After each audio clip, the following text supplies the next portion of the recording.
ನಮಸ್ಕಾರ, ಅಮೋಘ ವಾರ್ತೆಗಳಿಗೆ ಸ್ವಾಗತ. ನಾನು ಶಿಲ್ಪಾ. ಈಗ ಹೆಡ್ಲೈನ್ಸ್. ಕಾಡಾನೆ ಕಾರ್ಯಾಚರಣೆಗೆ ಅರ್ಜುನನ ಸ್ಥಾನ ತುಂಬಲು ಅಭಿಮನ್ಯು ಎಂಟ್ರಿ. ಭಾರತದ ಶಕ್ತಿ ಏನೆಂಬುದನ್ನು ಇಡೀ ವಿಶ್ವಕ್ಕೆ ತಿಳಿಸಿಕೊಟ್ಟ ಕೀರ್ತಿ ಸ್ವಾಮಿ ವಿವೇಕಾನಂದನವರಿಗೆ ಸಲ್ಲಬೇಕು. ಜಿಲ್ಲಾಧಿಕಾರಿ ಸಿ ಸತ್ಯಭಾಮ ಶ್ಲಾಘನೆ.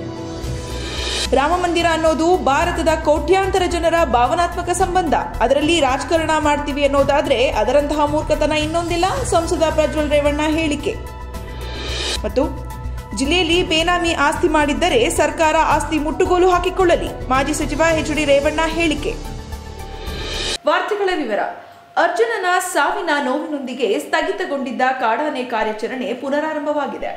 ಅಭಿಮನ್ಯು, ಭೀಮಾ, ಸುಗ್ರೀವ, ಅಶ್ವತ್ಥಾಮ, ಮಹೇಂದ್ರ, ಪ್ರಶಾಂತ, ಹರ್ಷ, ಧನಂಜಯ, ಅಭಿಮನ್ಯು ಸೇರಿ ಒಟ್ಟು 8 ಸಾಕಾನೆಗಳಿಂದ ಕಾಡಾನೆ ಕಾರ್ಯಾಚರಣೆ ನಡೆಯಲಿದೆ. ಕಳೆದ ಬಾರಿ ನವೆಂಬರ್ 23ರಿಂದ ಡಿಸೆಂಬರ್ 4ರವರೆಗೆ ನಡೆದಿದ್ದ ಕಾರ್ಯಾಚರಣೆಯಲ್ಲಿ ಡಿಸೆಂಬರ್ 4ರಂದು ಅರ್ಜುನ ಆನೆ ಕಾಡಾನೆಯ ದಾಳಿಯಿಂದ ಸಾವನ್ನಪ್ಪಿತ್ತು. ಅರ್ಜುನನ ಸಾವಿನ ನೋವಿನಿಂದ ಕಾಡಾನೆ ಕಾರ್ಯಾಚರಣೆ ಸ್ಥಗಿತಗೊಳಿಸಲಾಗಿತ್ತು. ಪುಂಡಾನೆಗಳ ಉಪಟಳ ಹೆಚ್ಚಿದ್ದರಿಂದ ಅರಣ್ಯ ಇಲಾಖೆ ಮಲೆನಾಡು ಭಾಗದ ಪುಂಡಾನೆಗಳನ್ನು ಹಿಡಿಯಲು ಕ್ರಮವಹಿಸಿದೆ. ನಮ್ಮ ದೇಶವನ್ನ ಪರಿಚಯಿಸಿದವರು ಮತ್ತು ಭಾರತದ ಶಕ್ತಿ ಏನೆಂಬುದನ್ನು ಇಡೀ ವಿಶ್ವಕ್ಕೆ ತಿಳಿಸಿಕೊಟ್ಟ ಕೀರ್ತಿ ಸ್ವಾಮಿ ವಿವೇಕಾನಂದನವರಿಗೆ ಸಲ್ಲಬೇಕೆಂದು ಜಿಲ್ಲಾಧಿಕಾರಿ ಸಿ ಸತ್ಯಭಾಮ ತಿಳಿಸಿದರು. ಶ್ರೀ ಧರ್ಮಸ್ಥಳ ಮಂಜುನಾಥೇಶ್ವರ ಆಯುರ್ವೇದ ಮಹಾವಿದ್ಯಾಲಯ ಮತ್ತು ಆಸ್ಪತ್ರೆ ಸಭಾಂಗಣದಲ್ಲಿ ಜಿಲ್ಲಾಡಳಿತ, ಜಿಲ್ಲಾ ಪಂಚಾಯತ್, ಯುವ ಸಬಲೀಕರಣ ಮತ್ತು ಕ್ರೀಡಾ ಇಲಾಖೆ, ನೆಹರು ಯುವ ಕೇಂದ್ರ ಹಾಗೂ ಎಸ್ಡಿಎಂ ಕಾಲೇಜು ಅವರ ಸಂಯುಕ್ತಾಶ್ರಯದಲ್ಲಿ ಹಮ್ಮಿಕೊಳ್ಳಲಾಗಿದ್ದ ಸ್ವಾಮಿ ವಿವೇಕಾನಂದ ಜಯಂತಿ ಮತ್ತು ರಾಷ್ಟ್ರೀಯ ಯುವ ಸಪ್ತಾಹ 2024ರ ಕಾರ್ಯಕ್ರಮವನ್ನು ಜ್ಯೋತಿ ಬೆಳಗುವುದರ ಮೂಲಕ ಉದ್ಘಾಟಿಸಿ ಮಾತನಾಡಿದರು. ನಮ್ಮ ದೇಶವನ್ನ ಅನೇಕ ದೇಶಗಳಿಗೆ ಪರಿಚಯಿಸಿದವರು ವಿವೇಕಾನಂದನವರು. 1893ರಲ್ಲಿ ಚಿಕಾಗೋದಲ್ಲಿ ಮಾಡಿದ ಭಾಷಣ ಒಂದು ಇತಿಹಾಸ. ಜಗತ್ತಿಗೆ ಭಾತೃತ್ವದ ಮಹತ್ವವನ್ನ ತಿಳಿಸಿದರು. ಒಂದು ಕಾಲಕ್ಕೆ ಭಾರತ ದೇಶವೆಂದರೆ ಹಿಂದುಳಿದ ದೇಶ ಎಂದು ಬಿಂಬಿತವಾಗಿದ್ದ ಸಂದರ್ಭದಲ್ಲಿ ಭಾರತ ದೇಶದ ಶಕ್ತಿ ಏನೆಂಬುದನ್ನು ಇಡೀ ವಿಶ್ವಕ್ಕೆ ತಿಳಿಸಿಕೊಟ್ಟ ಕೀರ್ತಿ ಸ್ವಾಮಿ ವಿವೇಕಾನಂದ ಅವರಿಗೆ ಸಲ್ಲುತ್ತದೆ. ಸ್ವಾಮಿ ವಿವೇಕಾನಂದರು ಯುವಜನರಿಗೆ ಸ್ಫೂರ್ತಿಯ ಸಂಕೇತ. ಭಾರತವನ್ನ ಹೊರದೇಶಗಳಿಗೆ ಪರಿಚಯಿಸಿದ ಸಾಂಸ್ಕೃತಿಕ ರಾಯಭಾರಿ ಸ್ವಾಮಿ ವಿವೇಕಾನಂದರು. ಇವರು ಎಲ್ಲ ಧರ್ಮಗಳ ಉಳಿವಿಗಾಗಿ ಹೋರಾಟ ಮಾಡಿದ ಸಂತ. ಧರ್ಮ ಎಂದರೆ ಹಿಂದೂ, ಮುಸ್ಲಿಂ, ಕ್ರಿಶ್ಚಿಯನ್ ಎಂಬ ಧರ್ಮದ ಅರ್ಥವಲ್ಲ. ವಿವೇಕಾನಂದರ ಪ್ರಕಾರ ಧರ್ಮ ಎಂದರೆ ವೃತ್ತಿ, ಸಬಲೀಕರಣ, ಕಾಯಕ ಎಂಬುದು ನಿಜವಾದ ಧರ್ಮ ಎಂದು ಕಿವಿಮಾತು ಹೇಳಿದರು. ಯುವಜನರ ಸಂಕೇತ, is a representative of youth ಅನ್ಕೊಂಡಿದೀವಲ್ವಾ?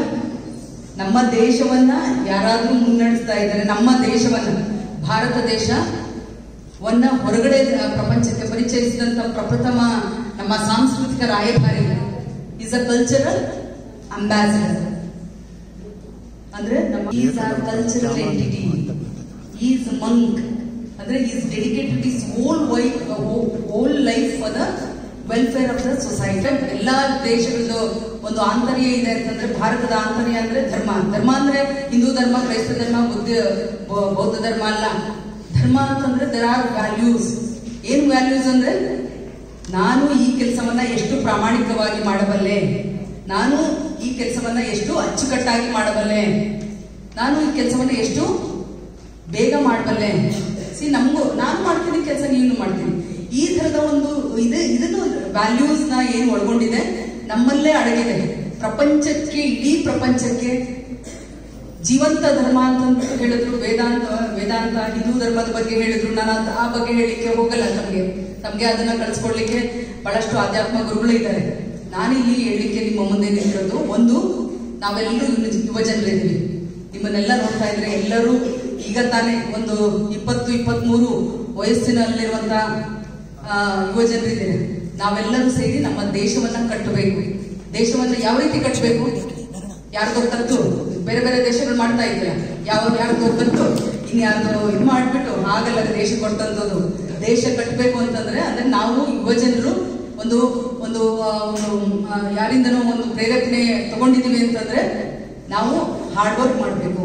ಅದು ನಾವು ಯಾವುದು ವಿವೇಕಾನಂದ ಅವ್ರನ್ನ ಇಟ್ಕೊಂಡು ಅವ್ರನ್ನ ಏನು ಓದಿದೀವಿ, ಏನ್ ಅರ್ಥ ಮಾಡ್ಕೊಂಡಿದೀವಿ ಅನ್ನೋದಕ್ಕಿಂತ ವಿವೇಕಾನಂದ ಅವರು ಹೇಳಿದ್ರು, ಹೇಳಿ ಎದ್ದೇಳಿ ಗುರಿ ಮುಟ್ಟುವವರೆಗೂ. ಕಾರ್ಯಕ್ರಮದಲ್ಲಿ ಜಿಲ್ಲಾ ಪಂಚಾಯತ್ ಮುಖ್ಯ ಕಾರ್ಯನಿರ್ವಹಣಾಧಿಕಾರಿ ಬಿಆರ್ ಪೂರ್ಣಿಮಾ, ಸ್ವಾತಂತ್ರ್ಯ ಹೋರಾಟಗಾರರಾದ ಎಚ್ಎಂ ಶಿವಣ್ಣ, ಆಯುರ್ವೇದ ಮಹಾವಿದ್ಯಾಲಯದ ಡಾಕ್ಟರ್ ಪ್ರಸನ್ನ ಎನ್ ರಾವ್, ಜಿಲ್ಲಾ ಯುವ ಸಬಲೀಕರಣ ಇಲಾಖೆ ಅಧಿಕಾರಿ ಸಿಕೆ ಹರೀಶ್, ಜಿಲ್ಲಾ ವಾರ್ತಾಧಿಕಾರಿ ಮೀನಾಕ್ಷಿ ಉಪಸ್ಥಿತರಿದ್ದರು. ರಾಮ ಮಂದಿರ ಉದ್ಘಾಟನೆಗೆ ಎಲ್ಲ ಎಂಪಿಗಳಿಗೂ ಆಹ್ವಾನ ಕೊಟ್ಟಿದ್ದಾರೆ. ವಿಶೇಷವಾಗಿ ಮಾಜಿ ಪ್ರಧಾನಿ ಎಚ್ ಡಿ ದೇವೇಗೌಡರಿಗೂ ಪ್ರಧಾನಮಂತ್ರಿಯವರು ಖುದ್ದಾಗಿ ಆಹ್ವಾನ ಕೊಟ್ಟಿದ್ದಾರೆ. ರಾಮ ಮಂದಿರ ಅನ್ನೋದು ಭಾರತದ ಕೋಟ್ಯಾಂತರ ಮಂದಿಯ ಭಾವನಾತ್ಮಕ ಸಂಬಂಧ. ಅದರಲ್ಲಿ ರಾಜಕಾರಣ ಮಾಡ್ತಾರೆ ಅನ್ನೋದಾದ್ರೆ ಅದರಂತಹ ಮೂರ್ಖತನ ಇನ್ನೊಂದಿಲ್ಲ ಎಂದು ಸಂಸದ ಪ್ರಜ್ವಲ್ ರೇವಣ್ಣ ಆಕ್ರೋಶ ವ್ಯಕ್ತಪಡಿಸಿದರು. ನಗರದಲ್ಲಿ ಮಾಧ್ಯಮದೊಂದಿಗೆ ಮಾತನಾಡಿ, ರಾಮ ಮಂದಿರ ನಿರ್ಮಾಣವಾಗುತ್ತಿದೆ, ಪ್ರಧಾನಮಂತ್ರಿಯವರು ಆಹ್ವಾನ ಮಾಡಿದ್ದಾರೆ. ಖಂಡಿತವಾಗಿಯೂ ನಾನಂತೂ ಹೋಗುತ್ತೀನಿ. ಕಾಂಗ್ರೆಸ್ ನಿರ್ಣಯ ಅವರ ಪಕ್ಷಕ್ಕೆ ಬಿಟ್ಟದ್ದು. ಅವರ ನಿರ್ಣಯ ಯಾವ ರೀತಿ ಇಂಪ್ಯಾಕ್ಟ್ ಆಗುತ್ತೆ ಅಂತ 2024 ಚುನಾವಣೆಯಲ್ಲಿ ನೋಡಬೇಕು ಎಂದರು. ಪ್ರಧಾನಮಂತ್ರಿಯವರು ಕೂಡ ಖುದ್ದಾಗ ಸೊ ಹಾಗಾಗಿ ರಾಮ ಮಂದಿರ ಟೆಂಪಲ್ ಅಂತ ಬಂದಾಗ it is a sentimental of crores of people of Indians. Bharat ದೇಶದ ಎಷ್ಟೋ ಜನದ ಒಂದು ಸೆಂಟಿಮೆಂಟಲ್ ಇಶ್ಯೂ, ಅರ್ಥ ಆಯ್ತಲ್ಲ. ಸೊ ಹಾಗಾಗಿ ಅದರಲ್ಲಿ ನಾನು ರಾಜಕಾರಣ ಮಾಡ್ತೀನಿ ಅನ್ನೋದಾದ್ರೆ ಅದು ನನ್ನ ಪ್ರಕಾರ ಅದರಷ್ಟು ಮೂರ್ಖತನ ಇನ್ನೊಂದು ತೋರಿಸೋದು. ಸೊ ಹಾಗಾಗಿ ಇವತ್ತು ರಾಮ ಮಂದಿರ ಆಗ್ತಾ ಇದೆ. ಇವತ್ತು ನಾವೆಲ್ಲರೂ ಕೂಡ ರಾಮ ಮಂದಿರಕ್ಕೆ ಆಹ್ವಾನ ಮಾಡಿದ್ದಾರೆ, ಪ್ರಧಾನಮಂತ್ರಿಯವರು ಆಹ್ವಾನ ಮಾಡಿದ್ದಾರೆ. ಖಂಡಿತವಾಗ್ಲೂ ನಾನು ಅವತ್ತು ದಿವಸ ಕಾಂಗ್ರೆಸ್ ಅವ್ರ ನಿರ್ಣಯ ತಗೊಳ್ಳೋದು ಅವ್ರವ್ರ ಪಕ್ಷದ ನಿರ್ಣಯಗಳು. ಇವತ್ತು ಅವ್ರ ನಿರ್ಣಯಗಳು ತಗೊಳ್ಳೋಂಥದ್ದು ಯಾವ ರೀತಿ ಇಂಪ್ಯಾಕ್ಟ್ ಆಗುತ್ತೆ ಅಂತ 2024 ಮಂತ್ರಾಕ್ಷತೆ ಬಗ್ಗೆ ಡಿಸಿಎಂ ಡಿಕೆ ಶಿವಕುಮಾರ್ ಹೇಳಿಕೆಯ ವಿಚಾರವಾಗಿ ಮಾಧ್ಯಮವೊಂದರ ಪ್ರಶ್ನೆಗೆ ಉತ್ತರಿಸಿ, ಅದು ಅವರವರ ಅನಿಸಿಕೆ, ರಾಮ ಮಂದಿರ ನಿರ್ಮಾಣಕ್ಕೆ ನಾನು ಸಹಕಾರ ಕೊಡ್ತೀನಿ ಅಂತ ಅವರೇ ಹೇಳಿದ್ರು. ಕೇಂದ್ರದ ಕಾಂಗ್ರೆಸ್ ಬೇರೆ ರೀತಿ ಹೇಳುತ್ತಿದೆ, ರಾಜ್ಯ ಕಾಂಗ್ರೆಸ್ ಬೇರೆ ರೀತಿ ಹೇಳುತ್ತಿದೆ, ಎರಡೂ ತಪ್ಪು ಮಾಹಿತಿ ನೀಡುತ್ತಿದೆ ಎಂದು ಬೇಸರ ವ್ಯಕ್ತಪಡಿಸಿದರು. ಅದು ಅವರವರ opinion sir, I will not talk about that. But ಅದೇ ಡಿ ಕೆ ಶಿವಕುಮಾರ್ ಅವರು ಹೇಳಿದ್ದಾರೆ, ರಾಮ ಮಂದಿರ ಓಪನ್ ಮಾಡ್ಬೇಕು, ಅವರು ಹೇಳಿಕೆ ಕೊಟ್ಟಿದ್ದಾರೆ. ರಾಮ ಮಂದಿರ ಓಪನ್ ಮಾಡ್ಬೇಕಾದ್ರೆ ನಾವು ಕೂಡ ಅದಕ್ಕೆ ಸಪೋರ್ಟ್ ಮಾಡ್ತೀವಿ ಅಂತ ಅವರು ಹೇಳಿಕೆ ಕೊಟ್ಟಿದ್ದಾರೆ. ಸೊ ಕಾಂಟ್ರಡಿಕ್ಟರಿ ಆಗ್ಲಿಲ್ವಾ ಅದು? ಸೊ ಇಟ್ ಇಸ್ ಸಿ ಒಂದು ಸ್ಟಿಫ್ ಮೈಂಡ್ ಇರಬೇಕು. ಈಗ ಸೆಂಟ್ರಲ್ ಕಾಂಗ್ರೆಸ್ ಬೇರೆ ಏನೋ ಹೇಳ್ತಾ ಇದೆ, ಸ್ಟೇಟ್ ಕಾಂಗ್ರೆಸ್ ಬೇರೆ ಏನೋ ಹೇಳ್ತಾ ಇದೆ ಅಂದ್ರೆ that will send a wrong message. So both has to have one same mission ಅಲ್ಲ, same I thought about it ಅಲ್ಲ. ಸೊ ನೋಡೋಣ ಅವ್ರ opinion. See it is their parties opinion and their parties agenda or their parties ಇದು. So ಹಾಗಾಗಿ ನಾನು ಅದ್ರ ಬಗ್ಗೆ discuss ಮಾಡಬಹುದು. INDIA ಒಕ್ಕೂಟದಲ್ಲಿ ಒಗ್ಗಟ್ಟಿಲ್ಲ ಎಂಬುದು ಅನೇಕ ವಿಷಯಗಳಲ್ಲಿ ಎದ್ದು ಕಾಣುತ್ತಿದೆ. ನಿತೀಶ್ ಕುಮಾರ್ ಸಭೆಯಿಂದ ಹೊರಗೆ ಹೋಗ್ತಾರೆ, ಖರ್ಗೆ ಅವರನ್ನ PM ಅಭ್ಯರ್ಥಿಯಾಗಿ ಘೋಷಣೆ ಮಾಡ್ತೀವಿ ಎಂದಾಗ ಸ್ವಪಕ್ಷದಲ್ಲೇ ಆ ಜನಾಂಗಕ್ಕೆ ಬೆಂಬಲ ಕೊಡುತ್ತಿಲ್ಲ. ಇವೆಲ್ಲವನ್ನ ಗಮನಿಸಿದ್ರೆ ಒಕ್ಕೂಟದಲ್ಲಿ ಹೊಂದಾಣಿಕೆ ಇಲ್ಲ ಎಂಬುದು ಎದ್ದು ಕಾಣುತ್ತಿದೆ. ಖಂಡಿತವಾಗಿಯೂ 2024 ಲೋಕಸಭಾ ಚುನಾವಣೆಯಲ್ಲಿ ವಿಫಲರಾಗುತ್ತಾರೆ. NDA ಅಲಿಯನ್ಸ್ ಪಾರ್ಟಿ ಬಿಜೆಪಿ ಅಧಿಕಾರಕ್ಕೆ ಬರುತ್ತದೆ ಎಂಬುದು ಎದ್ದು ಕಾಣುತ್ತಿದೆ ಎಂದು ಭವಿಷ್ಯ ನುಡಿದರು. ಅವರಲ್ಲಿ ಇವತ್ತು ಒಗ್ಗಟ್ಟಿದ್ದಿರೋದು ಎದ್ದು ಕಾಣ್ತಾರೆ. Several issues.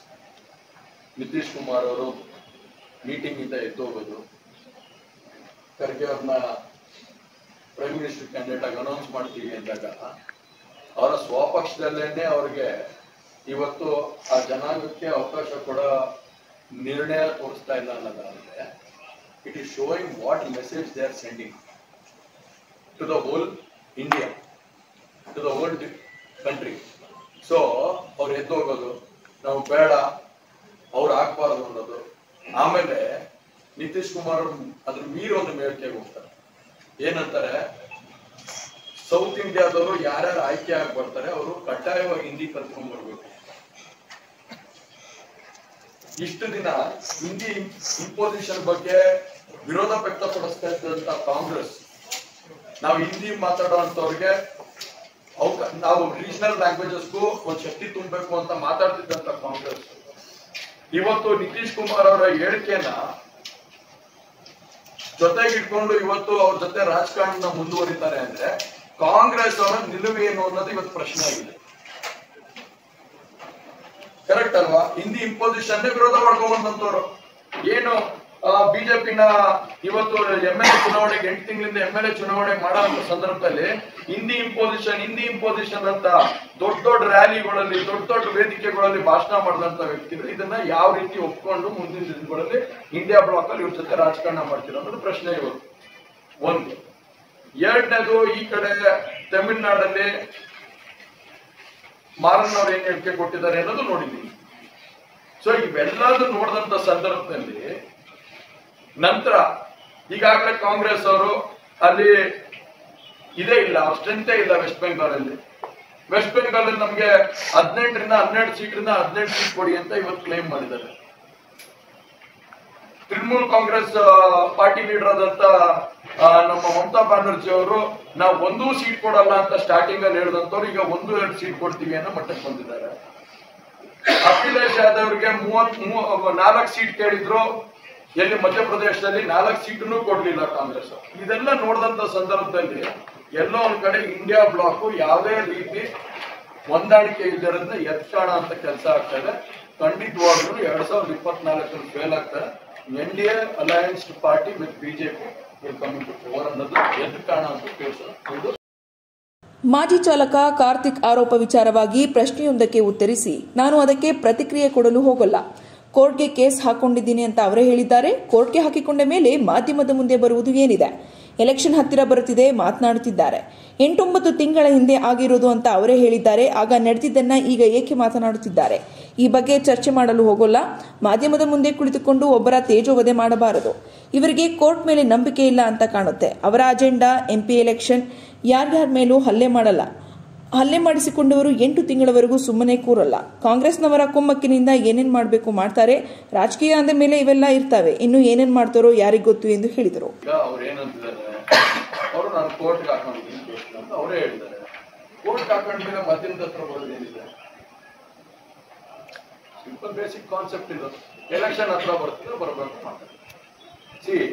8-9 ತಿಂಗಳಿಂದ ಆಗಿರೋದು ಅಂತ ಅವರೇ ಹೇಳಿದ್ದಾರೆ. 8-9 ತಿಂಗಳಿಂದ ಈಗ ಯಾಕೆ ಎತ್ಬೇಕು ಚರ್ಚೆನ? ಈಗ ಯಾಕೆ ಮಾಧ್ಯಮದವ್ರು ಕಾಣಿಸಿದ್ರು? ಅವತ್ತು ಯಾಕೆ ಮಾಧ್ಯಮದವ್ರು ಕಾಣಿಸ್ತಿಲ್ಲ? ಚರ್ಚೆ ನಾನು ಕೆಲವು of my concerns all these things. If I wanted to answer this I would answer. ಮಾಧ್ಯಮದಲ್ಲಿ ಕೂತ್ಕೊಂಡು ಎಲ್ಲೋ ಒಂದ್ ಕಡೆ ಒಬ್ಬರಿಗೆ ತೇಜೋವಧಿ ಮಾಡಬೇಕು ಅನ್ನೋ ಪ್ರಶ್ನೆ ಬಂತು. ಹಂಗಂದ್ರೆ ಇವ್ರಿಗೆ ಕೋರ್ಟ್ ಮೇಲೆ ನಂಬಿಕೆ ಇಲ್ಲ ಅನ್ನೋದು ಅರ್ಥ ಆಯ್ತು. ಕೋರ್ಟ್ಗೆ ಹಾಕೊಂಡಿರೋದು ಮಾಧ್ಯಮದ ಹತ್ರ ಬರ್ತಾರೆ ಅಂದ್ರೆ ಕೋರ್ಟ್ ಮೇಲೆ ನಂಬಿಕೆ ಇಲ್ಲ ಅನ್ನೋದು ಇಟ್ ಇಸ್ ಪ್ರೂವಿಂಗ್. ಅವ್ರ ಅಜೆಂಡಾ ಏನು? MP ಎಲೆಕ್ಷನ್ ಅಷ್ಟೇ. And I would not consider all these things. Sir ನೋಡಿ ಸರ್, ಯಾರು ಅದೇ ಮಾಡೋಕ್ಕಾಗಲ್ಲ. ಅಲ್ಲೇ ಮಾಡಿದವರು 8 ತಿಂಗಳವರೆಗೂ ಸುಮ್ಮನೆ ಕೊಡೋದು. ಯಾಕೆ ಇವೆಲ್ಲ ಚರ್ಚೆ ಮಾಡೋದು? ಇಟ್ ಇಸ್ ಆಲ್ ಸಬ್ಸ್ಟಾನ್ಸ್ಗಳಲ್ಲಿ ಏನೇನ್ ಮಾಡ್ಬೇಕು ಮಾಡ್ತಾರೆ. ಮೇ ಬಿ ಕಾಂಗ್ರೆಸ್ ಅವರು ಕುಂಭಕ್ಕಿಂತ ಅವೆಲ್ಲ ಇರ್ತಾರೆ. ರಾಜಕೀಯದಿಂದ ಇದನ್ನ ಏನೇನ್ ಮಾಡ್ತಾರೆ. AT ರಾಮಸ್ವಾಮಿ ಅವರು ದೊಡ್ಡವರಿದ್ದಾರೆ. ಅವರು ಹಿರಿಯ ರಾಜಕಾರಣಿ. ಇಂತಹ ಹೋರಾಟಕ್ಕೆ ಬರ್ತಾರೆ ಅಂದರೆ ನಾನು ಏನು ಹೇಳಬೇಕು? ನಾನು ಅವರ ಬಗ್ಗೆ ಏನೂ ಚರ್ಚೆ ಮಾಡೋಲ್ಲ. ಅವರಿಗೆ ಮಾಹಿತಿ ಸರಿಯಾಗಿದ್ದರೆ ಹೋರಾಟ ಮಾಡಲಿ. ಇದರಲ್ಲಿ ಯಾರದು ತಪ್ಪು ಯಾರದು ತಪ್ಪಿಲ್ಲ ಅಂತ ಇಡೀ ರಾಜ್ಯಕ್ಕೆ, ಇಡೀ ಜಿಲ್ಲೆಗೆ ಗೊತ್ತಿದೆ. ಇದರ ಬಗ್ಗೆ ಮುಂದುವರೆದು ಏನು ಮಾತನಾಡಲು ಹೋಗಲ್ಲ. ನಾನು ಇದರ ಬಗ್ಗೆ ತಲೆ ಕೆಡಿಸಿಕೊಳ್ಳಲು ಹೋಗಲ್ಲ ಎಂದು ಹೇಳಿದರು. ಅವರು ದೊಡ್ಡವರಿದ್ದಾರೆ, ಅವರು ಬಹಳ ಹಿರಿಯ ರಾಜಕಾರಣಿ. ಇಂಥ ಹೋರಾಟಕ್ಕೆ ಬರ್ತಾರೆ ಅಂದ್ರೆ ನನ್ಗೆ ಇನ್ನೇನು ಮಾತಾಡಬೇಕು ಅನ್ನೋದ್ರ ಬಗ್ಗೆ ನನಗೆ ಮಾಹಿತಿ ಕೊಡ್ತಾ ಇದ್ದಾರೆ. ಹಾಗಾಗಿ ನಾನು ಅವ್ರ ಬಗ್ಗೆ ಏನೋ ಚರ್ಚೆ ಮಾಡೋದಕ್ಕೆ ಹೋಗಲ್ಲ. ಮಾಹಿತಿ ಅವರಲ್ಲಿ ಕರೆಕ್ಟ್ ಆಗಿದ್ರೆ ಮಾಡಲಿ. ಎಲ್ಲರಿಗೂ ಗೊತ್ತಿದೆ, ಇಡೀ ರಾಜ್ಯಕ್ಕೆ ಗೊತ್ತಿದೆ, ಇಡೀ ನಮ್ಮ ಜಿಲ್ಲೆಗಂತೂ ಗೊತ್ತಿದೆ ಯಾರಿದ್ರಲ್ಲಿ ತಪ್ಪಿದೆ ಯಾರಿದ್ರಲ್ಲಿ ತಪ್ಪಿಲ್ಲ ಅಂತ. ಆಯ್ತಲ್ಲ, ಇದ್ರ ಬಗ್ಗೆ ನಾನು ಮುಂದುವರೆದಂತೆ ಏನೋ ಮಾತಾಡೋದಕ್ಕೆ ಹೋಗೋದು, ಅದನ್ನು ಕೆಡಿಸ್ಕೊಳ್ಳೋದಕ್ಕೆ ಹೋಗೋದು. It is none of my concern. I would not. ಬೇನಾಮಿ ಆಸ್ತಿ ಮಾಡಿದ್ದರೆ ಸರ್ಕಾರಿ ಆಸ್ತಿ ಮುಟ್ಟುಗೋಲು ಹಾಕಿಕೊಳ್ಳಲಿ. ಯಾವುದೇ ರೀತಿಯ ತನಿಖೆಗೂ ನಾನು ಸಿದ್ಧ ಎಂದು ಆರೋಪಕ್ಕೆ ಮಾಜಿ ಸಚಿವ HD ರೇವಣ್ಣ ಹೇಳಿದರು. ನಗರದ ಪ್ರವಾಸಿ ಮಂದಿರದಲ್ಲಿ ಮಾಧ್ಯಮದೊಂದಿಗೆ ಮಾತನಾಡಿ, ಅವರು ಯಾವುದೇ ದಾಖಲೆ ಇಲ್ಲದೆ ಪೂರ್ವಾಗ್ರಹ ಪೀಡಿತರಾಗಿ ಹೋರಾಟ ಮಾಡಿದ್ದಾರೆ. ಯಾವುದೇ ತಿರುಳಿಲ್ಲದ ವಿಚಾರವನ್ನ ರಾಜಕೀಯ ಮಾಡುತ್ತಿರುವುದು ದುರದೃಷ್ಟಕರ. 1 ವರ್ಷದ ಹಿಂದಿನ ವಿಚಾರ ಇಟ್ಕೊಂಡು ಆರೋಪ ಮಾಡುವುದು ಸರಿಯಲ್ಲ. ಅಂತಹ ಆರೋಪ ಏನಾದರೂ ಇದ್ರೆ ಯಾವುದೇ ತನಿಖೆ ಬೇಕಿದ್ದರೆ ಮಾಡಲಿ. ರಾಜ್ಯದ ಎಲ್ಲ ರೀತಿಯ ತನಿಖೆ ಎದುರಿಸಿರೋದು ದೇವೇಗೌಡರ ಕುಟುಂಬ. ಆ ಪ್ರತಿಭಟನೆಯಲ್ಲಿ ಕಾಂಗ್ರೆಸ್ನ ಹಲವು ನಾಯಕರಿದ್ದ ಬಗ್ಗೆ ಓದಿದ್ದೇನೆ. ನಾನು ಈ ಜಿಲ್ಲೆಯಲ್ಲಿ ಬೇನಾಮಿ ಆಸ್ತಿ ಮಾಡಿದ್ದರೆ ಸರ್ಕಾರ ಆಸ್ತಿ ಮುಟ್ಟುಗೋಲು ಹಾಕಿಕೊಳ್ಳಲಿ. ಯಾವುದೇ ರೀತಿಯ ತನಿಖೆಗೂ ನಾನು ಸಿದ್ಧ ಎಂದರು. ರಾಜಕೀಯ ಲಾಭಕ್ಕೋಸ್ಕರ ಈಗ ಎಲ್ಲೆಲ್ಲಿ ಇವರು ರಾಜಕೀಯಕ್ಕೋಸ್ಕರ ಮಾಡಿಕೊಂಡು ನಂದೇನಿಲ್ಲ. ನಾನು ಲೋಕಸಭಾ ಸದಸ್ಯರು ಸೀಟ್ ತಗೊಳ್ಳೋ ಏನು ಮಾಡೋ ನನಗದೆಲ್ಲ ಸಂಬಂಧ ಇಲ್ಲ. ನಾನು ಹೇಳೋದು ಯಾವುದಾದ್ರು ಒಂದು ವಿಷಯ ಒಬ್ಬ ರಾಜಕೀಯ ಮಾಡಬೇಕಾದ್ರೆ ಯಾವುದು ನಾನು ಈ ಜಿಲ್ಲೆಯಲ್ಲಿ ಯಾವ ದೌರ್ಜನ್ಯ ಮಾಡ್ತಿದ್ದೀನಿ ರೀ, ಯಾವ ಊರಲ್ಲಿ ದೌರ್ಜನ್ಯ ಮಾಡಿ ಏನು ಮಾಡ್ತಿದ್ದೀನಿ, ಯಾವ ಊರಲ್ಲಿ ಆಸ್ತಿ ಓಡಿಸಿದ್ದೀನಿ, ಇದ್ರೆ ತನಿಖೆ ಮಾಡಿಸಿ. ಇವೆಲ್ಲ ಇಟ್ಕೊಂಡು ಮೆರವಣಿಗೆ ಮಾಡಿಕೊಂಡು ಗೊತ್ತು ಯಾವ ರೀತಿ ಮೆರವಣಿಗೆ ಹೆಂಗೆ ಕರ್ಕೊಂಬಂದಿದ್ರು, ಅವ್ರಿಗೇನೇನು ಪೇಮೆಂಟ್ ಆಯಿತು. ನಾನೆಲ್ಲ ಅಲ್ಲಿ ಜನ ಮಾತಾಡ್ತಾವ್ರು, ನನಗೇನು ಅವಶ್ಯಕ ಮಾಡ್ಕೊಳ್ಳಿ. ಆದರೆ ಇದಕ್ಕೆಲ್ಲ ಇದೇ ಥರ ಮಾಡೋಕ್ಕೆ ಹೋದರೆ ನಾವು ನಮ್ಮ ಏಕೆಂದರೆ ಏನೇ ತನಿಖೆ ಮಾಡಿದ್ರು ನಾವು ಸಂತೋಷ, ನಾನೇ ಬೇಡ ಅಂತ ಹೇಳ್ತೀನ. ಇದೇ ಥರ ಇವರು ಇಲ್ಲ ಸಲ್ಲದ ಅಪಪ್ರಚಾರ ಮಾಡೋಕ್ಕೆ ಹೋದ್ರೆ ನಾವು ಕಾನೂನು ರೀತಿ ಏನು ಕ್ರಮ ತಗೋಬೇಕು ತಗೊಳ್ಳೋದಕ್ಕೆ ನಾನು ಮಾಡ್ತೀನಿ.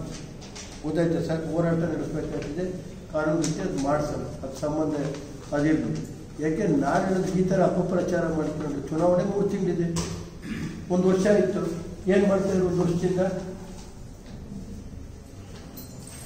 1 ವರ್ಷದಿಂದ ಏನು ಮಾಡ್ತಾಯಿದ್ರು ಸ್ವಾಮಿ? ಇವತ್ತು ಪಾಪ ಇವರಿಗೆ ಫೋನ್ ಮಾಡಿ ಕರೆಸ್ಕೊಂಡು ಇವ್ರ ಪಾಪ ಎಲ್ಲರಿಗೂ ಏನು ನಡೆಸಿದ್ರು ಪಾಪ. ಅಲ್ಲಿಂದ ಇಲ್ಲಿಗೆ ಏನು ವಾಲಂಟಿಯರ ಬಂದಿದ್ರ? ಎಷ್ಟು ಬಸ್ ಮಾಡಿದ್ರು, ಎಷ್ಟು ದುಡ್ಡು ಅದೆಲ್ಲ ಯಾರು ಇನ್ವೆಸ್ಟ್ ಮಾಡಿದ್ರು ನೀವು ಹೇಳ್ತೀರಿ. ಕೆಲವು ಇಲ್ಲಿ ಕಾಂಗ್ರೆಸ್ನ ಮುಖಂಡರುಗಳು ಅವರು ಅಂತಾರೆ ಈಗ ಈ ಜಿಲ್ಲೆ ಹಂಗಾರೆ ಏನಾದ್ರು ಕಾಂಗ್ರೆಸ್ BJP ಕೊಡೋ ಒಪ್ಪಂದ ಆಯ್ತಾ? ಅಲ್ಲ ಹೇಳಿ ಅವರೇ, ನನಗೆ ಅದೆಲ್ಲ ಸಂಬಂಧ ಇಲ್ಲ. ಯಾಕೆಂದರೆ ಅವ್ರ ಗೌರವ ಅವರೇ ಹಾಳು ಮಾಡ್ತಾರೆ. ನನಗೆ ಮೋದಿಯವರ ಬಗ್ಗೆ ಅಪಾರ ಗೌರವವಿದೆ. ದೇಶಕ್ಕೆ ಈಗ ಮೋದಿಯವರ ಅಧಿಕಾರದ ಅವಶ್ಯಕತೆ ಇದೆ. ಕಾಂಗ್ರೆಸ್ ನಾಯಕರು ರಾಮ ಮಂದಿರ ಉದ್ಘಾಟನೆಗೆ ಹೋಗಲ್ಲ ಎಂದಿದ್ದಾರೆ. ಅವರು ತಮ್ಮ ವೋಟ್ ಬ್ಯಾಂಕ್ ಉಳಿಸಿಕೊಳ್ಳಲು ಹೀಗೆ ಮಾಡಿದ್ದಾರೆ. ಕಾಂಗ್ರೆಸ್ ಬೇಕಾದಾಗ ಉಪಯೋಗಿಸಿಕೊಳ್ತಾರೆ. ಈ ರಾಜ್ಯದಲ್ಲಿ ಎಲ್ಲರನ್ನ ಒಟ್ಟಾಗಿ ಕೊಂಡೊಯ್ಯುವ ನಾಯಕ ದೇವೇಗೌಡರು. ನಾವು ಬಿಜೆಪಿ ಜೊತೆ ಮೈತ್ರಿ ಇದ್ದರೂ ಕೂಡ ಯಾವುದೇ ಸಮುದಾಯ ಬಿಟ್ಟುಕೊಡೋ ಪ್ರಶ್ನೆ ಇಲ್ಲ ಎಂದರು. ನಾನು ಮೋದಿಯವರ ಬಗ್ಗೆ ನಮಗೆ ಅಪಾರವಾದಂಥ ಗೌರವವಿದೆ. ಇವತ್ತು ಈ ದೇಶಕ್ಕೆ ಈ ಸಂದರ್ಭದಲ್ಲಿ ಮೋದಿಯವರು ಬೇಕಾಗಿದೆ. ಇಡೀ ದೇಶ ಇರುತ್ತು. ಇವತ್ತು ಉದಾಹರಣೆಗೆ ರಾಮ ಮಂದಿರ, ಅಯೋಧ್ಯೆ, ಒಂದು ಸಿಟಿನ ಯಾವ ರೀತಿ ನಿರ್ಮಾಣ ಮಾಡಿ ತೋರಿಸ್ಕೊಟ್ಟಿದ್ದಾರೆ ಸರ್. Airport, railway. ಇವತ್ತು ಒಂದು ಮೋದಿಯರ ಇವತ್ತು ಕಾರ್ಯನ ನಾನಲ್ಲ, ಇಡೀ ದೇಶ ಇವತ್ತು ಕೊಂಡಾಡ್ತಾ ಇದೆ. ಅಂಥ ಸಂದರ್ಭದಲ್ಲಿ ಕೆಲವು ರಾಜಕೀಯ ಇದಿರುತ್ತಪ್ಪ, ಏನು ಮಾಡೋಕ್ಕಾಗತ್ತೆ? ರಾಜಕೀಯ ಬೇಕಲ್ಲ. ಈಗ ಕಾಂಗ್ರೆಸ್ನವರು ಹೋಗಲ್ಲ ಅಂತ ತೀರ್ಮಾನ ತಗೊಂಡರು, ಒಂದು ರಾಷ್ಟ್ರೀಯ ಪಕ್ಷ. ಅವ್ರು ಹೋದ್ರೆ ವೋಟ್ ಬ್ಯಾಂಕು ನಮ್ದು ಹಂಗಲ್ಲ. ಇಡೀ ನಾನು ಜಿಲ್ಲೆಯಲ್ಲಿ ಎಲ್ಲ ಸಮಾಜನ ತಗೊಂಡೋಗ್ಬೇಕು ಅನ್ನೋದು ದೇವೇಗೌಡರ ದೃಷ್ಟಿ. ನಾವು BJP ಜೊತೆ ಮೈತ್ರಿ ಇದ್ದರೂ ಎಲ್ಲ ಸಮಾಜನ, ಯಾವುದೇ ಹಿಂದೂಗಳಿರ್ಬೋದು, ಮುಸ್ಲಿಮ್ಸ್ ಇರ್ಬೋದು, ಅಲ್ಪಸಂಖ್ಯಾತರಿರ್ಬೋದು, ಪರಿಶಿಷ್ಟ ಸಮಾಜ, ದೇವೇಗೌಡರು ಅದರಿಂದ ಇವತ್ತು ರಾಜಕೀಯ ಇಲ್ಲೋದ್ ದಿವಸ ದೇವೇಗೌಡರು ರಿಸರ್ವೇಷನ್ ಇಲ್ಲದೇ ದಿವಸ ರಾಜಕೀಯವಾಗಿ ಒಬ್ಬ ಪರಿಶಿಷ್ಟ ಸಮಾಜ ಬಾಲಕೃಷ್ಣ ಮೂರ್ತಿಯವ್ರನ್ನ ಅಧ್ಯಕ್ಷರು ಮಾಡ್ಕೊಡ್ತೀನಿ. ಚಿಕ್ಕಮಗಳೂರಲ್ಲಿ ಕಡೂರಿನ ಕೃಷ್ಣಮೂರ್ತಿಯವರು ಕುರುಬ ಸಮಾಜದವರು 4 ಬಾರಿ ಸೋತವರು, ಅವ್ರನ್ನ ತಗೊಂಡು ಜಿಲ್ಲಾ ಪಂಚಾಯತ್ ಅಧ್ಯಕ್ಷರು ಮಾಡಿದ್ರು. ಆ ಥರ ದೇವೇಗೌಡರಿಗೆ ಈ ಜಿಲ್ಲೆ ರಾಜ್ಯದಲ್ಲಿ ಎಲ್ಲ ಸಮಾಜ ತಗೊಂಡು ಹೋಗುವಂಥ ಒಬ್ಬ ನಾಯಕ ಯಾರು ಇದ್ದರೆ ಅದು ದೇವೇಗೌಡರು. ಈಗ ಜಾಹೀರಾತು. ಕ್ಯಾಶ್ ಬ್ಯಾಕ್ ಮತ್ತು 3 ಲಕ್ಷದವರೆಗಿನ ಉಚಿತ ಗಿಫ್ಟ್ ಕಾರ್ಡ್ ಪಡೆಯಿರಿ. ಡಿಸೆಂಬರ್ 11ರಿಂದ ಜನವರಿ 7ರವರೆಗೆ ಅವಕಾಶ. ಭೀಮಾ ವಜ್ರವು ನಿಮ್ಮಂತೆಯೇ ಕೋಟಿಯಲ್ಲಿ ಒಂದು. ನಮ್ಮ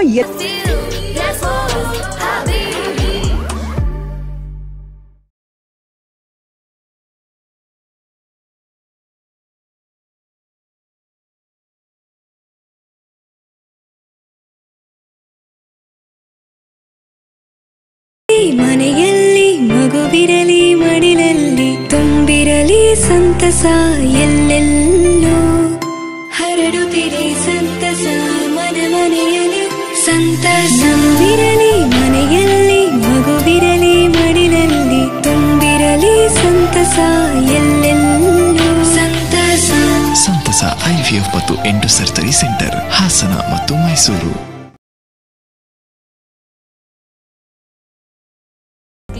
ಶೋರೂಮ್. ನಮ್ಮಲ್ಲಿ ಮಹಿಳೆಯರ ಮನಸೂರೆಗೊಳ್ಳುವ Kanchipuram silk sarees, Mysuru silks, pure Banaras silks, fancy ಹಾಗೂ cotton sarees, KSIC grade crepe silk, suiting and shirting, ಇನ್ನು ಹಲವಾರು ಬಗೆಯ ಸೀರೆಗಳು ನಿಮ್ಮ ಕೈಗೆಟುಕುವ ದರದಲ್ಲಿ ದೊರೆಯುತ್ತವೆ. ವರ್ಷದ 365 ದಿನಗಳಲ್ಲೂ ಹೋಲ್ಸೇಲ್ ದರದಲ್ಲಿ ಮಾರಾಟ. ಗ್ರಾಹಕರಿಗೆ ಪಾರ್ಕಿಂಗ್ ಹಾಗೂ ಶೌಚಾಲಯದ ವ್ಯವಸ್ಥೆಯೂ ಲಭ್ಯ. ಭೇಟಿ ಕೊಡಿ Ratnam silks, opposite to Rangalakshmi hospital, next to NCC office, RC road, Hassan. Phone number 9164210699 ಹಾಗೂ 08172296399. ಮಾರಾಟ ಮಾಡಬೇಕೇ? ನೀವು ನಿಮ್ಮ ಗಿರವಿ ಇಟ್ಟಿರುವ ಚಿನ್ನವನ್ನು ಬಿಡಿಸಲು ಹಣ ಬೇಕೇ? ಹಿಂದೆ ಕರೆ ಮಾಡಿ ಸ್ಕಂದ ಗೋಲ್ಡ್ ಕಂಪನಿ 7996089960.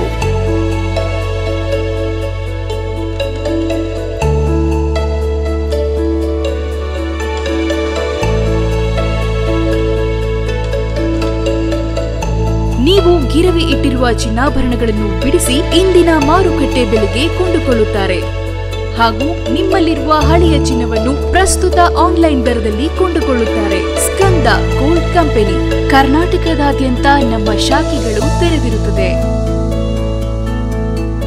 ಸ್ಕಂದ gold company city bus stand ಹತ್ತಿರ, ಎವಿಕೆ ಕಾಲೇಜ್ ರಸ್ತೆ, ಇಂಡಿಯನ್ ಬ್ಯಾಂಕ್ ಪಕ್ಕ, ಹಾಸನ. ಹಿಂದೆ ಕರೆ ಮಾಡಿ 7996089960. ಹಾಸನ ನಿಮ್ಮ ಕನಸಿನ ಮನೆಯ ಅಂದವನ್ನ ಹೆಚ್ಚಿಸುವಂತ tiles, vitrified, sanitary accessories, ceramics, appliances, modular kitchens, natural stones, wooden finishing, bathroom fittings, luxury collections ಹೀಗೆ 20ಕ್ಕೂ ಹೆಚ್ಚು ಪ್ರತಿಷ್ಠಿತ ಕಂಪನಿಗಳ ಔಟ್ಲೆಟ್ ಉಳ್ಳ ಕರ್ನಾಟಕದ ಏಕೈಕ ಪ್ರತಿಷ್ಠಿತ showroom Shri Hasanamba granites and ceramics. ಹೆಚ್ಚಿನ ಮಾಹಿತಿಗಾಗಿ ಸಂಪರ್ಕಿಸಿ 9742283322, 9164183222, 9538161312.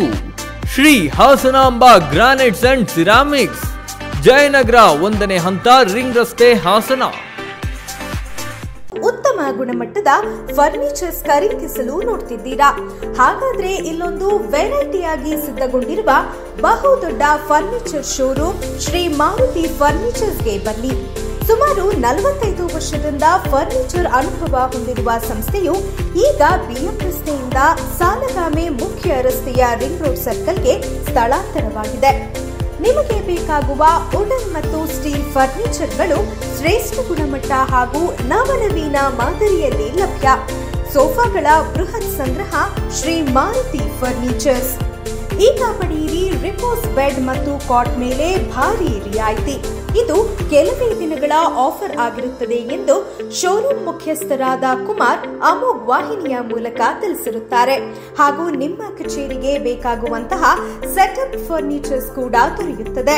ಇದಲ್ಲದೆ ಕಾಟ್, ಬೆಡ್, ಚೇರ್ಸ್, ಬೀನ್ ಬ್ಯಾಗ್, ಬೀರುಗಳು ಕಡಿಮೆ ಬೆಲೆಯಲ್ಲಿ ಲಭ್ಯವಿರುತ್ತದೆ. ಒಮ್ಮೆ ಭೇಟಿ ನೀಡಿ ಶ್ರೀ ಮಾರುತಿ ಫರ್ನಿಚರ್ಸ್, ರಿಂಗ್ ರಸ್ತೆ ಸರ್ಕಲ್, ಸಾಲಗಾಮೆ ಮುಖ್ಯ ರಸ್ತೆ, ಹಾಸನ. ಹೆಚ್ಚಿನ ಮಾಹಿತಿಗಾಗಿ ಮೊಬೈಲ್ ನಂಬರ್ 9886259324.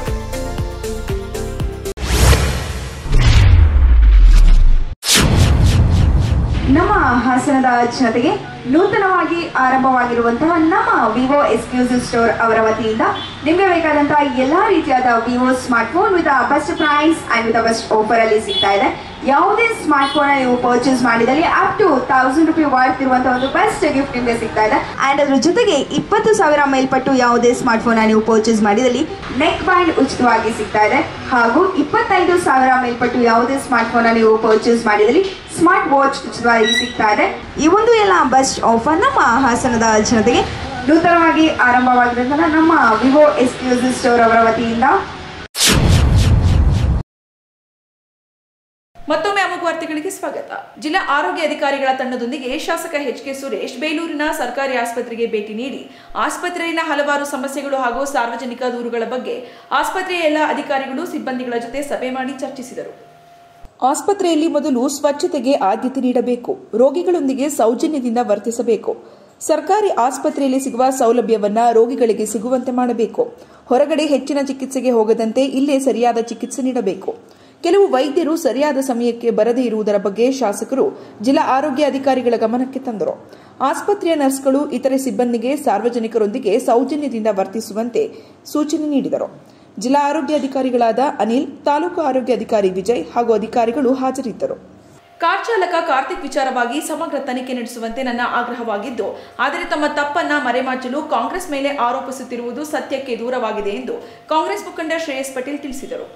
ಪತ್ರಿಕಾಗೋಷ್ಠಿಯಲ್ಲಿ ಮಾತನಾಡಿದ ಅವರು, ವಾಹನ ಚಾಲಕ ಕಾರ್ತಿಕ್ ವಿಚಾರವಾಗಿ ಕೆಲ ದಿನಗಳ ಹಿಂದೆ ಪ್ರತಿಭಟನೆ ಕೂಡ ಮಾಡಲಾಗಿರುವುದನ್ನು ಹಾಗೂ ಮಾಡಿರುವ ತಪ್ಪನ್ನ ಮರೆಮಾಚಲು ಕಾಂಗ್ರೆಸ್ಗೆ ದೂರುತ್ತಿರುವುದನ್ನು ನಾನು ಖಂಡಿಸುತ್ತೇನೆ.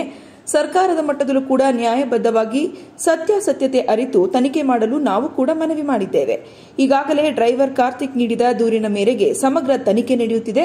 ಜೊತೆಗೆ ನಿಷ್ಪಕ್ಷಪಾತವಾಗಿ ತನಿಖೆ ನಡೆಸಿ ತಪ್ಪಿತಸ್ಥರಿಗೆ ಶಿಕ್ಷೆ ವಿಧಿಸಬೇಕೆಂದು ಹೇಳಿದರು. ತಿಂಗಳಿಂದ ಕಾರ್ತಿಕ್ ಅನ್ನೋ ಬಗ್ಗೆ ಇಡೀ ಜಿಲ್ಲೆಯಲ್ಲಿ ಸುದ್ದಿ ಹರಿದಾಡ್ತಿದೆ. ಅದ್ರ ಬಗ್ಗೆ ಕಾಂಗ್ರೆಸ್ ಅವರೇ ಮಾಡಿಸಿರೋದು ಅಂತ ಸಂಸದ ಪ್ರಜ್ವಲ್ ರೇವಣ್ಣ ಇದು ಸತ್ಯವಾಗಿ ಸುಳ್ಳು, ಅದು ಸತ್ಯಕ್ಕೆ ದೂರ. ಇದು ಅವ್ರು ಮಾಡಿರೋ ತಪ್ಪಿಗೆ ಮರೆಮಾಚಕ್ಕೆ, ಅವ್ರು ಮಾಡಿರುವಂತ ಹೇಯ ಕೃತ್ಯಕ್ಕೆ ಮರೆಮಾಚುವಂತ ಇದರಲ್ಲಿ ಕಾಂಗ್ರೆಸ್ ಪಕ್ಷ ಏನಕ್ಕೆ ತುಣುಕ್ನ ಇವರು ಕಾಂಗ್ರೆಸ್ ಪಕ್ಷದಿಂದ ಹೇಳ್ಕೊಂತ ಇದ್ದಾರೆ. ಕಾಂಗ್ರೆಸ್ ಪಕ್ಷ ಅಲ್ಲ ಇದು, ಇಡೀ ಪಕ್ಷಾತೀತವಾಗಿ ಏನೋ ಕಾರ್ತಿಕ್ಗೆ ಇಡೀ ಜಿಲ್ಲೆಯಲ್ಲಿ ಬೆಂಬಲವಾಗಿ ಮೊನ್ನೆ ಏನೋ ಸ್ಟ್ರೈಕ್ ಮಾಡಿದ್ದಾರೆ. ಅದು ಸ್ಟ್ರೈಕ್ ಕಾಂಗ್ರೆಸ್ ಅವ್ರು ಮಾಡಿಸಿದ್ದಾರೆ ಅಂತ ದೂರಿರೋದು ಇದು ನಾನಂತೂ ಖಂಡಿತವಾಗಿಯೂ ಖಂಡಿಸ್ತೀನಿ. ಜೊತೆಗೆ ನಾನು ಹೇಳೋದು ಇಷ್ಟೇ, ಈಗ ಆ ತನಿಖೆ ನಡೀತಾ ಇದೆ, ಅದು ಏನೋ ಕಂಪ್ಲೇಂಟ್ ಕೊಟ್ಟಿದ್ದಾರೆ ಕಾರ್ತಿಕ್, ಅದ್ರ ಬಗ್ಗೆ ನ್ಯಾಯಾಂಗದಲ್ಲಿ ತನಿಖೆ ನಡೀತಾ ಇದೆ. ನಾವು ಸಹ ತನಿಖೆ ನಡಿಬೇಕಂತ ಆಗ್ರಹಿಸ್ತೀವಿ. ನಮ್ಮ ಸರ್ಕಾರದ ಮಟ್ಟದಲ್ಲೂ ಸಹ ನಾವು ಗೃಹ ಸಚಿವರಾಗಿರ್ಬೋದು, ಸಂಬಂಧಪಟ್ಟ ವರಿಷ್ಠಾಧಿಕಾರಿಗಳಿಗೂ ನಾವು ಸಹ ಗಮನಕ್ಕೆ ತಂದಿದ್ದೀನಿ, ಇದು ನ್ಯಾಯಬದ್ಧವಾಗಿ ತನಿಖೆ ಮಾಡಿ ಅಂತ. ಇದ್ರಲ್ಲಿ ನನಗೆ ಅರ್ಥ ಆಗ್ತಲ್ಲ ಏನಕ್ಕೆ ಒಂದು ಕಾಂಗ್ರೆಸ್ನ ಈ ವಿಷಯದಲ್ಲಿ ಹೇಳ್ಕೊಂಡಿದ್ದಾರೆ ಅಂತ. ಅವರು ಮಾಡಿರುವಂತ ಕೃತಿಗೆ ಕಾಂಗ್ರೆಸ್ ಹೇಳ್ಕೊಂಡಿರೋದಕ್ಕೆ ಅಲ್ಲೇನೋ ಕಾಂಗ್ರೆಸ್ ಬಾವುಟ ಇತ್ತ, ಕಾಂಗ್ರೆಸ್ ಕಾರ್ಯಕರ್ತರು ಯಾರು ಇದ್ರು. ಇದು ಈ ಕಾರ್ತಿಕ್ ವಿಷಯದಲ್ಲಿ ಸಾರಾಂಶ ಮೊನ್ನೆ ಕಂಪ್ಲೇಂಟ್ ಒಂದು ಕಾಪಿ ನನಗೂ ಯಾರೋ ವಾಟ್ಸ್ಆಪ್ ಮಾಡಿದ್ರು, ಅದನ್ನ ಓದ್ದೆ. ಅದರಲ್ಲಿ ಸತ್ಯಾಸತ್ಯತೆಗಳನ್ನ ಅರ್ಧಿ ತನಿಖೆ ಮಾಡ್ಲಿ ಅಂತ ನಾನು ಸಹ ನಿಮ್ಮ ಮಾಧ್ಯಮ ಗೋಷ್ಠಿ ಮುಖಾಂತರ ನಾನು ಮಾನ್ಯ IG ಸಾಹೇಬ್ರಲ್ಲಿ, ಮಾನ್ಯ SP ಮೇಡಮ್ ಅವರಲ್ಲಿ ನಾನು ನಿಮ್ಮ ಮುಖಾಂತರ ನಾನು ವೈಯಕ್ತಿಕವಾಗೂ ಸಹ ಹೋಗಿ ನಾನು ಮನವಿಯನ್ನ ಮಾಡಿದ್ದೀನಿ. ನ್ಯಾಯಬದ್ಧವಾಗಿ ತನಿಖೆ ಮಾಡಿ ಏನು ಆರೋಪಿಸ್ತರು, ಏನು ಕಾರ್ತಿಕ್ ಇವ್ರ ಮನೆ ಕುಟುಂಬದವ್ರ ಮೇಲೆಲ್ಲ ಆರೋಪ ಮಾಡಿದ್ದಾರೆ, ಅದು ಆರೋಪ ಸಾಬೀತಾದ್ರೆ ಅವ್ರಿಗೆಲ್ಲ ಶಿಸ್ತು ಕ್ರಮ ತಗೊಳ್ಳಿ ಅಂತ ನಾನು ಈ ಮೂಲಕ ನಿಮ್ಮ ಮುಖಾಂತರ ನಾನು ಅವ್ರನ್ನ ಆಗ್ರಹಿಸ್ತಾ ಇದ್ದೀನಿ. ಇತ್ತೀಚೆಗೆ ಕೊಬ್ಬರಿ ಬೆಲೆಗೆ ಬೆಂಬಲ ಬೆಲೆ ನೀಡಲು ನಾವೇ ಹೋರಾಟ ಮಾಡಿದ್ದೇವೆ ಎಂದು ಹೇಳಿಕೊಂಡು ಬಂದಿದ್ದಾರೆ. ಆದರೆ ಇದರ ನಿಜವಾದ ಪರಿಶ್ರಮ ಶಾಸಕ KM ಶಿವಲಿಂಗೇಗೌಡ ಅವರದ್ದಾಗಿದೆ ಎಂದರು. ಇವರು ನಾವು ಮಾಡಿಸಿದೀವಿ, ಹಾಗೆ ಹೀಗೆ ನಾವು ಹೋಗಿ ಕೇಂದ್ರ ಸರ್ಕಾರಕ್ಕೆ ಮಾಡಿದೀವಿ ಅಂತ, ಅದು ಒಂದು ಆ ಹೆಸರು ನಮ್ಗೆ ಬರ್ಬೇಕಂತ ನಾನು ಹೇಳ್ತಾ ಇಲ್ಲ. ಅದು ನಮ್ಮ ಶಿವಲಿಂಗಣ್ಣ ಅವರು ನಮ್ಮ ಒಂದು ನಿಯೋಗ ಏನು ಡೆಲ್ಲಿಗೆ ಹೋಗಿದ್ರು ನಮ್ಮ ಸಿದ್ದರಾಮಯ್ಯ ಸಾಹೇಬ್ರ ಜೊತೆಗೆ, ಆ ಮುಖಾಂತರ ಇದು ಒಂದು ಜಾರಿಗೆ ಬರ್ತು ಹೊರತು ಇವ್ರೇನೋ ಒಂದು ಗ್ರೇಟ್ನೆಸ್ ತಗೊಳ್ಳಿಕ್ಕೆ ನಾವು ಮಾಡಿದ್ವಿ, ಕೊಬ್ಬರಿ ಬೆಂಬಲ ಬೆಲೆ ನಾವ್ ಏರಿಸ್ತಾ ಇದೀವಿ ಅನ್ನೋದು ಒಂದು ಹೇಳಿದ್ದಾರೆ. ಅದನ್ನು ಸಹ ಈ ಮುಖಾಂತರ ಮಾಧ್ಯಮ ಮುಖಾಂತರ ನಾನು ನಿಮ್ಮ ಗಮನಕ್ಕೆ ತರ್ತಾ ಇದ್ದೀನಿ. ನಾನು ಸುಖ ಸುಮ್ಮನೆ ತೇಜೋವಧೆ ಮಾಡುವುದನ್ನ ಮಾಜಿ ಸಚಿವ ನಿಲ್ಲಿಸಬೇಕು, ಇಲ್ಲದಿದ್ದರೆ ಅವರು ಮತ್ತವರ ಕುಟುಂಬ ಸದಸ್ಯರ ಭ್ರಷ್ಟಾಚಾರ ಕರ್ಮಕಾಂಡವನ್ನ ಒಂದೊಂದಾಗಿ ಬಿಚ್ಚಿಡುವುದಾಗಿ ಬಿಜೆಪಿ ರಾಜ್ಯ ವಕ್ತಾರ ದೇವರಾಜೇಗೌಡ ಎಚ್ಚರಿಕೆ ನೀಡಿದರು. ಪತ್ರಿಕಾಗೋಷ್ಠಿಯಲ್ಲಿ ಮಾತನಾಡಿದ ಅವರು, ಕೇಂದ್ರ ಸಚಿವ ಹರ್ದೀಪ್ ಸಿಂಗ್ ಪುರಿ ಅವರ ನೇತೃತ್ವದಲ್ಲಿ ಹಳೆಕೋಟೆಯಲ್ಲಿ ನಡೆದ ವಿಕಸಿತ ಯಾತ್ರೆ ವೇಳೆ ನನ್ನನ್ನು ಡರ್ಟಿ ಫೆಲೋ ಎಂದು ನಿಂದಿಸಿದರು. ನಾನು ಹಾಗಲ್ಲ, ಅದನ್ನು ಅವರ ಕುಟುಂಬಕ್ಕೆ ಹೇಳಿಕೊಳ್ಳಲಿ. ನಾನು ಹಿರಿಯರಾದ ದೇವೇಗೌಡರು, ಕುಮಾರಸ್ವಾಮಿ ಅವರಿಗೆ ಗೌರವ ಕೊಡುತ್ತೇನೆ. ಮುಂದೆ ಯಾವುದೇ ವಿಷಯದಲ್ಲೂ ನನ್ನ ತಂಟೆಗೆ ಬರಬಾರದು. ಯಾರು ಲಜ್ಜೆಗೆಟ್ಟವರು ಎಂಬುದು ಜನರಿಗೆ ಗೊತ್ತಿದೆ ಎಂದು ಎಚ್ಚರಿಸಿದರು. ನಾನು ಒಂದೇ ಒಂದು ಕಾರಣ ತಿಳ್ಕೊಳ್ತೀನಿ, ದೇವೇಗೌಡನಲ್ಲಿರುವಂತ ಗೌರವ, ಕುಮಾರಸ್ವಾಮಿ ಮೇಲಿರುವಂತ ಅಭಿಮಾನಕ್ಕಾಗಿ ನಾನಲ್ಲಿ ಅದನ್ನು ಬಿಡುಗಡೆ ಮಾಡಿಲ್ಲ. ನಾನಲ್ಲಿ ಇವತ್ತು ನನ್ನನ್ನು ನೀನು ವೇದಿಕೆ ಮೇಲೆ ಇಟ್ಕೊಂಡಲ್ಲಿ ನಮ್ಮ ನಾಯಕರಿಗೆ ಡರ್ಟಿ ಫೆಲೋ ಅಂತ ಕರೀತೀಯಲ್ಲ, ಡರ್ಟಿ ಫೆಲೋ ಅಂತ ಅಲ್ಲ, ಡರ್ಟಿ ಫೆಲೋ ಅರ್ಥ ಏನು? ಲಜ್ಜೆಗೆಟ್ಟನು ಅಂತ. ನಿನ್ ಮಗ ಹೋಗ್ಬಿಟ್ಟು ಫೋಟೋ ಸ್ಟೇಟ್ ಬಂದ ನಾನಿಲ್ಲಿ ಏನಕ್ಕೆ ಫೋಟೋ ಸ್ಟೇಟ್ ಅನ್ನೋದು ಏನಕ್ಕಿದು? ಯಾರೆಲ್ಲ ಫೋಟೋ ಸ್ಟೇಟ್ ಅನ್ನೋದು? ಕರ್ನಾಟಕ ರಾಜ್ಯದಲ್ಲಿರುವ ಪ್ರತಿಯೊಂದು ರಾಷ್ಟ್ರೀಯ ಮಾಧ್ಯಮಗಳು, ರಾಜ್ಯ ಮಾಧ್ಯಮಗಳು, ಸೋಷಿಯಲ್ ಮೀಡಿಯಾಗಳು, ಟ್ವಿಟರ್ಗಳು, ಫೇಸ್ಬುಕ್ಗಳು ನಮ್ಮ ಅಷ್ಟೀಯ ಚಿತ್ರಗಳನ್ನ ಬಿಡುಗಡೆ ಮಾಡಬಾರ್ದು ಅಂತ ಹೇಳಿ ನಾನ್ ಲಜ್ಜೆಗೆಟ್ಟನೋ ನೀವು ಲಜ್ಜೆಗೆಟ್ಟನೋ? ಯಾರು ಲಜ್ಜೆಗೆಟ್ಟಿರೋರು? ತಾಕತ್ತಿದೆಯಾ ನಿಮ್ಗೆ? ಬರ್ರಿ ಹೇಳೋಣ. ಆಗ್ತಾ ಇನ್ನ ಸ್ವಲ್ಪ ದೊಡ್ಡ ಡಿಸ್ಪ್ಲೇ ಬೋರ್ಡ್ ಹಾಕತ್ತೀನಿ, ನಾನಲ್ಲಿ ವಿಡಿಯೋ ಪ್ಲೇ ಮಾಡ್ತೀನಿ, ಕೇಸ್ ರೆಕಾರ್ಡ್ ಆದ ತಕ್ಷಣ ಅದರಲ್ಲಿ ಯಾರ ಬಗ್ಗೆ ಮಾತಾಡ್ತಿದೀಯ ನೀನು? ಗೌರವದಿಂದ ಬದುಕಿದ್ರೆ ಸರಿ ರೇವಣ್ಣ, ಗೌರವ ಬಿಟ್ಟು ನೀವು ಈ ಮೀಸಾದ ಕೆಲಸ ಮಾಡಿದ್ರೆ ಪರಿಣಾಮ ಬೇರೆ ಹಂತದಲ್ಲಿ ಇದು ಕೊನೆಯ ಎಚ್ಚರಿಕೆ ಸಂದೇಶ ನಿಮಗೆ. ಯುವಕರ ಸಮಸ್ಯೆಗಳಿಗೆ ಮತ್ತು ನೋವುಗಳಿಗೆ ಸ್ಪಂದಿಸಲು ಸದಾ ಸಿದ್ಧನಿದ್ದೇನೆ. ಯುವಕರಿಗೆ ಮತ್ತು ಕ್ರೀಡಾಪಟುಗಳಿಗೆ ನೆರವಾಗುವ ನಿಟ್ಟಿನಲ್ಲಿ ನನ್ನ ಕಾರ್ಯಚಟುವಟಿಕೆ ನಿರಂತರವಾಗಿ ಮುಂದುವರಿಯಲಿದೆ. ಕ್ರೀಡೆಗಳಲ್ಲಿ ಸ್ಪರ್ಧಾತ್ಮಕ ಮನೋಭಾವನೆಯಿಂದ ಯುವಕರು ಪಾಲ್ಗೊಳ್ಳುವುದರ ಮೂಲಕ ಕ್ರೀಡಾ ಹಿರಿಮೆಯನ್ನ ಎತ್ತಿ ಹಿಡಿಯುವತ್ತ ವಿಶೇಷವಾಗಿ ಕಾಳಜಿ ವಹಿಸಬೇಕೆಂದು ಕಾಂಗ್ರೆಸ್ ಯುವ ನಾಯಕ ಶ್ರೇಯಸ್ ಎಂ ಪಟೇಲ್ ಹೇಳಿದರು. ಇವತ್ತು ಪಂದ್ಯಾವಳಿಯನ್ನು ಇಟ್ಕೊಂಡಿದ್ದ ಕ್ರಿಕೆಟ್ ಪಂದ್ಯಾವಳಿ ಭಾರಿ ಸಂತೋಷವಂತಹ ಒಂದು ವಿಷಯ ಇದೆ. ನಾನು ಹಲವಾರು ಕಡೆ ಮಾಡಿದ್ದೀನಿ, ಅದೇ ಒಳಮಿಸ್ಪುರದಲ್ಲಿ ಇದೆ ಪ್ರಥಮವಾಗಿ ನಮ್ಮ ಆಯೋಜಕರು ಎಲ್ಲ ನಮ್ಮ ಮುಖಂಡರುಗಳು ಮಾಡ್ತಾ ಇದ್ದಾರೆ. ಎಲ್ಲ ನಮ್ಮ 8